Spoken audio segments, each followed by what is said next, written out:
Prince William says the royal family is not racist. The Duke of Cambridge briefly spoke to reporters today outside a school in London. A major shift is happening within the royal family, and it has captured everyone's attention. Prince William, the heir to the throne, has made a surprising decision that reflects his vision for a modern monarchy while still respecting tradition. This change, which involves a title shift for two younger royals, Lady Louise Windsor and James, Earl of Wessex, has left royal watchers stunned and curious about its impact on the future of the monarchy. For years, the royal family has tried to balance centuries-old traditions with the demands of the modern world. But now, with King Charles III's health challenges and changing public views, Prince William is taking bold action. Lady Louise, 20, and James, 16, are the children of Prince Edward, Duke of Edinburgh, and Sophie, Duchess of Edinburgh. Unlike their cousins, they were raised out of the public eye and didn't receive royal titles at birth, allowing them a more private and normal upbringing. But that quiet phase is coming to an end. Buckingham Palace has confirmed that Prince William has officially recommended increasing their roles in royal duties, recognizing them as important members of the royal family. This is a significant shift from King Charles's previous view of a slimmed-down monarchy, where only the direct line of succession, including the King, Prince of Wales, and Prince George, would take on royal responsibilities. With King Charles III's declining health and his reduced public appearances, Prince William has taken on more royal duties.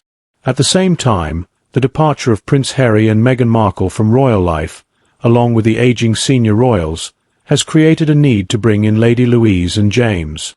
By doing so, Prince William ensures the monarchy remains strong and doesn't become overstretched, while also making a statement about the future, one that values loyalty, quiet service, and a modern approach to duty. However, this decision has sparked some controversy. Some view it as a practical step to strengthen the monarchy, while others see it as a sign of broader changes in how royal titles are granted. One thing is clear. This move is a bold one for Buckingham Palace. It's also closely linked to the legacy of the Duke of Edinburgh, the title held by Prince Philip, who was a key figure in the royal family for over 70 years.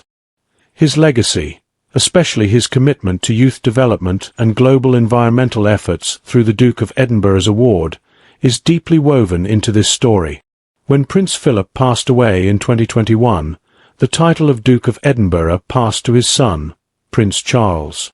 But when Charles became king in 2022, the title reverted to the crown, leaving uncertainty about its future.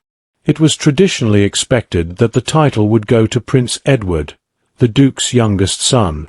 This decision, and the increased roles of Lady Louise and James, marks a significant moment in the history of the British royal family. After King Charles became king, the title of Duke of Edinburgh became available. Despite this, he hesitated for 6 months, reportedly because of his vision for a streamlined monarchy that would limit royal titles to the most senior members of the family.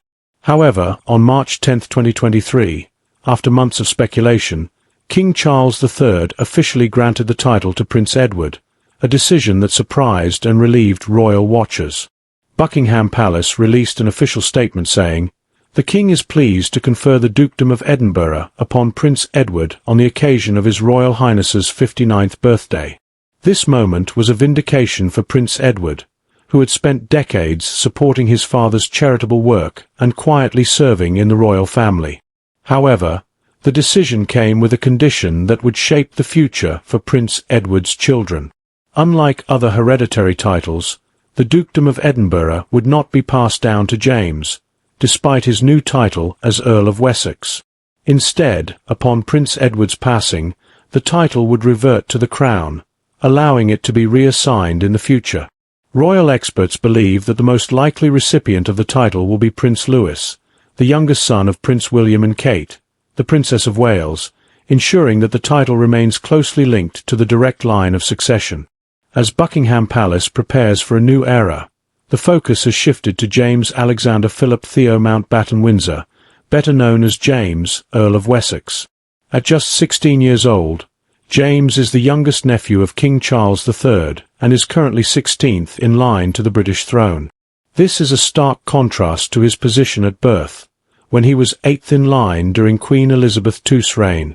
Born on December 17, 2007, at Flay Park Hospital, a location favoured for royal births because of its proximity to family residences, James's birth was kept relatively private, reflecting his parents' preference for privacy. Although James was entitled to a princely title under the 1917 letters patent, his parents, Prince Edward and Sophie, Duchess of Edinburgh, chose not to style him as Prince James. Instead, they gave him the courtesy title of Viscount Severn, in honour of Sophie's Welsh heritage. This decision was in line with their efforts to raise their children outside the intense media scrutiny that typically affects younger royals. Throughout his childhood, James made very few public appearances and was educated at Eagle House School, a prestigious preparatory school in Berkshire, before moving on to Radley College, a well-known all-boys independent school in Oxfordshire. His parents emphasized his education, aiming to balance royal responsibilities with personal development. Although James grew up largely out of the public eye, he was never completely absent from the monarchy. He made his public debut at a major royal event in 2016, participating in the carriage procession at Trooping the Colour. As he grew older, he attended important royal events, including the Platinum Jubilee celebrations for Queen Elizabeth II in 2022 and the coronation of King Charles III in 2023. One of the most emotional moments of his young life came in September 2022, when at just 14 years old, he joined his sister Louise and 6 royal cousins at the funeral of Queen Elizabeth II. As Buckingham Palace prepares for a new era, the focus has shifted to James Alexander Philip Theo Mountbatten Windsor, better known as James, Earl of Wessex. At just 16 years old, James is the youngest nephew of King Charles III and is currently 16th in line to the British throne. This is a stark contrast to his position at birth, when he was 8th in line during Queen Elizabeth II's reign. Born on December 17, 2007, at Flay Park Hospital, a location favoured for royal births because of its proximity to family residences, James's birth was kept relatively private, reflecting his parents' preference for privacy. Although James was entitled to a princely title under the 1917 letters patent, his parents, Prince Edward and Sophie, Duchess of Edinburgh, chose not to style him as Prince James. Instead, they gave him the courtesy title of Viscount Severn, in honour of Sophie's Welsh heritage. This decision was in line with their efforts to raise their children outside the intense media scrutiny that typically affects younger royals. Throughout his childhood, James made very few public appearances and was educated at Eagle House School, a prestigious preparatory school in Berkshire, before moving on to Radley College, a well-known all-boys independent school in Oxfordshire. His parents emphasized his education, aiming to balance royal responsibilities with personal development. Although James grew up largely out of the public eye, he was never completely absent from the monarchy. He made his public debut at a major royal event in 2016, participating in the carriage procession at Trooping the Colour. As he grew older, he attended important royal events, including the Platinum Jubilee celebrations for Queen Elizabeth II in 2022 and the coronation of King Charles III in 2023. One of the most emotional moments of his young life came in September 2022, when at just 14 years old, he joined his sister Louise and 6 royal cousins at the funeral of Queen Elizabeth II. Standing vigil around Queen Elizabeth II's coffin at Westminster Hall, James demonstrated a deep sense of familial devotion and duty. As James approaches adulthood, the biggest question remains: will he take on a formal royal role? His recent elevation to Earl of Wessex suggests increasing recognition of his position within the royal family. Like his sister, James will have the option to adopt the title of His Royal Highness when he turns 18 in December 2025. Insiders suggest that his reserved personality closely mirrors that of his father, which may lead him to choose a more low-key role rather than becoming a full-time working royal. Instead, he might take on an auxiliary role in supporting the monarchy, ensuring that the institution continues to evolve while maintaining its deeply rooted traditions. The monarchy is evolving with a younger generation playing a more prominent role, largely influenced by Prince William's strategic efforts. James's future within the royal family remains uncertain, while Lady Louise Windsor, once a quiet presence, is emerging as a significant figure. Born prematurely on November 8, 2003, under extraordinary circumstances, her early life was marked by resilience.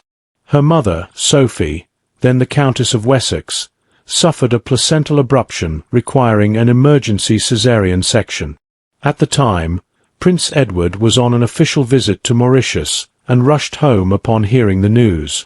Despite this challenging start, Lady Louise grew up with grace, humility, and a deep connection to her grandfather, Prince Philip, with whom she shared a passion for carriage driving. Inheriting his driving ponies and carriage symbolized their strong bond. Though she maintained a low profile for years, her presence at major royal events, including Trooping the Colour, the Platinum Jubilee, and Queen Elizabeth II's funeral, showcased her composed nature. Her participation in the 15-minute vigil alongside her brother James and royal cousins during the Queen's lying in state was a turning point, highlighting the younger generation's respect for their late grandmother. Beyond royal duties, Louise made history by taking a summer job at a garden centre in 2021, an act praised for its humility.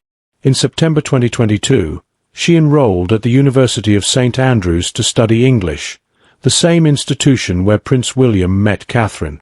In 2024, she made a surprising move by joining the British Army's University Officers Training Corps, indicating a potential future in military service. Prince William's decision to elevate her role has sparked speculation about whether she could receive a Duchess title. Unlike James, who will soon decide on his Royal Highness status, Louise, now 18, has the option to embrace her royal title, a choice that recent developments suggest she may reconsider. No discussion about James and Louise is complete without mentioning their mother, Duchess Sophie, whose royal journey has been one of quiet perseverance. Since marrying Prince Edward in 1999, she has become one of the most dependable and beloved members of the monarchy, forming a particularly close bond with Queen Elizabeth II. She often joined the Queen for afternoon tea at Windsor Castle, engaging in discussions about family, duty, and the monarchy's future. Her dedication to charitable causes, diplomacy, and royal duties has made her a pillar of the family, earning widespread respect. However, one title she never received could have significantly altered her public identity. Initially, Prince Edward was set to become the Duke of Cambridge upon his marriage, a title later granted to Prince William and Princess Catherine. Unexpectedly, Edward chose the title Earl of Wessex instead, inspired by the film Shakespeare in Love. He requested this title from Queen Elizabeth II, who granted it, shaping his and Sophie's trajectory within the royal family. Had they been the Duke and Duchess of Cambridge, their prominence would have increased earlier. Decades later, they finally received a ducal title, becoming the Duke and Duchess of Edinburgh, an honour that pays tribute to Prince Philip's legacy and brings new responsibilities as Buckingham Palace navigates title changes under King Charles III. Queen Elizabeth II's legacy remains a pivotal aspect of the monarchy's transition. Her passing marked a profound shift, not only in duties but also in wealth and inheritance, as Britain's longest-reigning monarch. She presided over the crown for 70 years, guiding the nation through wars, societal upheavals, and evolving public sentiments toward the monarchy. With her departure, the royal family faced a crossroads, balancing tradition with modern adaptation. However, one of the most pressing questions surrounded her will and the distribution of her immense wealth.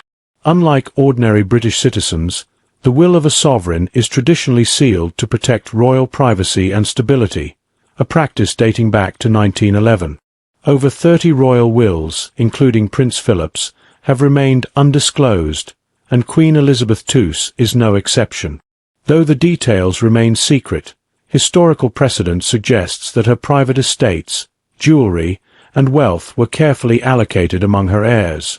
Unlike the Crown estate, which belongs to the monarchy, her personal wealth, estimated between £370 million and £500 million, was privately owned. Her estates, Sandringham and Balmoral, held immense sentimental value, with Balmoral being the Queen's cherished retreat and the place of her passing. Upon her death, King Charles III inherited both estates, while speculation arose about Prince William eventually assuming ownership of Sandringham. Beyond properties, the Queen's private jewellery collection, consisting of over 300 historic pieces, was also strategically distributed. Queen Camilla, as consort, inherited key pieces to maintain royal tradition, while Catherine, Princess of Wales, and Princess Charlotte reportedly received sentimental heirlooms, keeping them within the direct line of succession. Despite stepping back from royal duties, Prince Harry was believed to have received personal mementos from his grandmother, although the specifics remain undisclosed. The only confirmed inheritance shared between Harry and William came from their great-grandmother, the Queen Mother, who left them £14 million. However, Harry's departure from royal life meant he no longer benefited from the Duchy of Cornwall, marking a financial and symbolic separation. More than wealth, Queen Elizabeth II's greatest legacy was her unwavering sense of duty, shaping the future of the monarchy. As King Charles III leads and Prince William prepares for his future role, the distribution of assets is less about personal gain and more about ensuring the monarchy's continuity. Every estate, title, and heirloom passed down reflects a carefully orchestrated vision to uphold the institution's relevance in a changing world. The question remains: do royal titles still carry the same weight today? Would you have made the same decisions as Prince William regarding Duchess Sophie's children? Stay tuned for more.